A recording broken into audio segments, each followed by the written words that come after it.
It may be his day off, but math teacher Robert Pierce says this is one field trip he wouldn't miss. I just like the idea of being able to actually have my voice, which it doesn't seem as though till now the teachers really did. And he's got a lot to say, especially on the topic of merit pay, a system that ties teacher pay to student performance. I'll be honest with you, I don't participate. As I said, I don't feel strongly enough about it. I think it's a double-edged sword.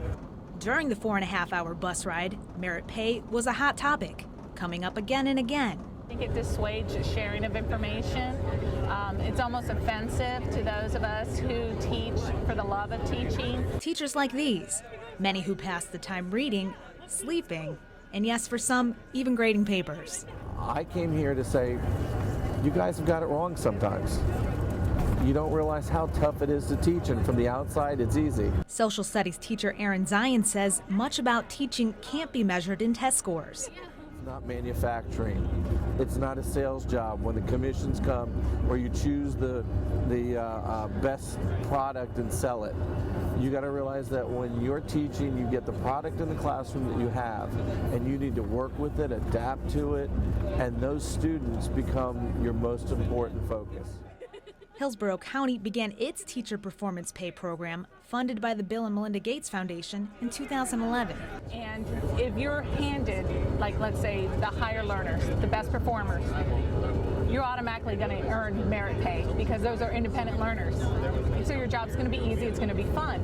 But as a teacher, you really want to reach the students that are the lower quartile, where there's no reward and merit pay for that. You're almost penalized. You could even lose your job if those students don't have gains.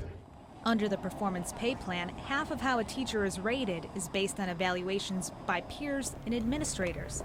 The other half is based on improvement each student makes during a 3-year time period. It's a challenge one teacher who spoke out at a town hall meeting knows too well. We've got this kid over here who's just coming to the country, and I have to teach that child. I have this kid over here who is 3 or 4 grade levels down, and I must teach that child. I have this kid over here who's supposed to be in Mensa.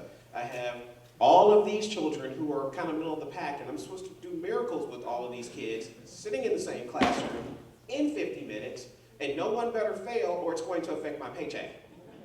Now, something these teachers say they don't want to have to focus on when they say they're already doing everything they can to help their students. For WUSF, I'm Sarah Pusateri.